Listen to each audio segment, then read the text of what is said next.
we've spoken about the social context being different, but what are the dimensions that we have to take account of, and what we'll explore in these sections as they unfold? Well, number one, of course, is the social significance of education. Why do we have formal education? Is it to prepare people to work in factories or bureaucracies or the public servant or the professions? Is it narrowly aimed in this direction? Well, at the moment, that's expanded. The social significance of education now is for something we call the knowledge economy. It needs us to be networked. It needs soft skills. It needs collaboration. We need to be able to discover knowledge, to solve problems. So the social significance has become a lot broader than learning a body of knowledge in order to regurgitate it for the teacher or to do a test at the end of it. The educated person now is a core of the new society, someone who can be discerning, find things out, engage with other people, influence the world. So that's the first point. The second is, if that's the kind of learning we want, a whole person who is knowledgeable and can discover for themselves, learning as well as learn from others, what kind of institutions do we need and where will learning happen? And increasingly we see that given the new technology that's available to us and the purpose of education, learning will be lifelong and life-wide. It doesn't stop with the end of formal schooling, and formal education will be needed as we change jobs and as we grow and need different skills. And it will happen anywhere and any time now. Some of it will be in formal contexts, the traditional classroom. Some of it might be in libraries. Other bits might be in workplaces, and other bits might be in a device that we carry in our pockets. So the actual institution locations of learning are expanding, and we need to understand the trends in that domain. Thirdly, then, if both these things are true, what are the tools of learning? So far we know that the main tool is the book and the library, and then of course we have the textbook and we have the tests. They have been the tools of learning. But if learning is going to happen anywhere, anytime, it's going to be multimodal. It might come to us in a video or an audio. It might come through a device. It might come through some other kind of form outside of a classroom. The very tools that we engage with for learning are expanding all the time, and we need to be part of understanding how they expand and, of course, inventing those tools ourselves. The fourth dimension of learning is the outcomes of learning. So far, at least when I was growing up, and many of you are still engaged with a kind of learning where the outcome is expressed in a test, in something that you've completed, which can be evaluated with a numerical outcome or a letter of some sort.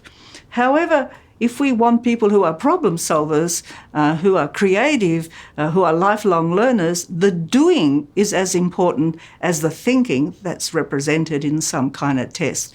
So how do we capture doing? Is it an artifact? Is it an observation? Those kinds of outcomes will be just as important as the traditional outcomes that we are familiar with.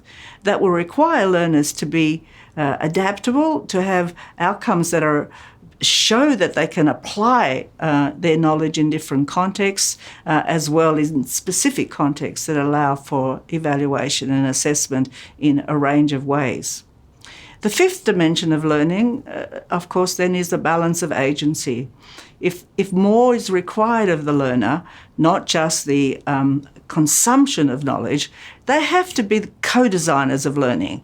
They have to be involved in peer-to-peer feedback. They have to be reflective. So the traditional relationship between teacher and learner changes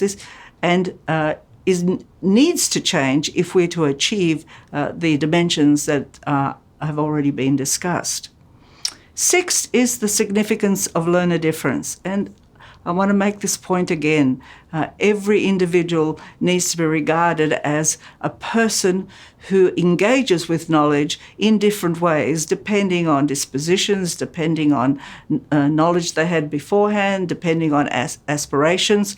we've started using the word personalised learning to kind of reflect that kind of change, that each individual and groups require different pathways, even to the same goals. It's not that the goals might necessarily be different for individuals and groups. The goals might be exactly the same, but how you get there requires paying attention to who they are and what they desire and how to engage people. And the seventh dimension is the relationship between the old and the new. So although I've been talking, and we have been talking in this program about big changes that are happening in society, change doesn't happen cleanly. The old and the new sit side by side, sometimes are mixed together. So how do we make choices from the range of elements that are available to us, be they locations or the tools of learning or the outcomes?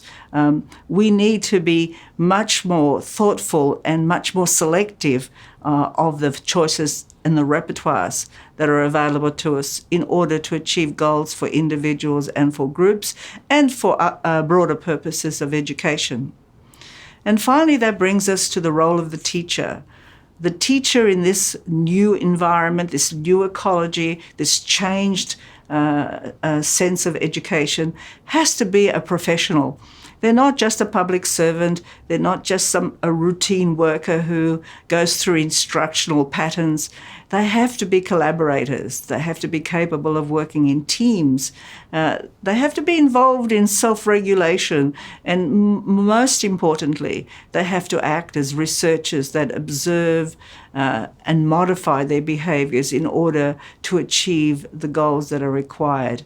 This new environment requires professionals to work in teams. A one teacher, 25 learner, single classroom bound by walls will not produce the kinds of people, citizens and workers that are required for the world that is with us at the moment and is emerging.